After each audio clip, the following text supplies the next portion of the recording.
mostra de vídeo e mostra de películas, né? Eu lembro que as inscrições dos filmes eram VHS, caixas e caixas de VHS, até exibição. Hoje o fã é todo digital, né? Com novas tecnologias.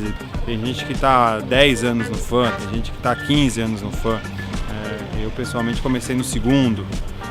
Comecei como fotógrafo, passei pela parte do making off, depois comecei na produção, né?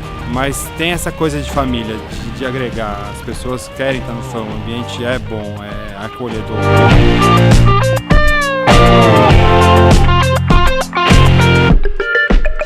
O fã, ele se prolonga para além desse momento do acontecimento do festival. Ele vai ao encontro das cidades, ao encontro do público nas cidades do interior, cuja tendência é ampliar-se cada vez mais para o interior do estado.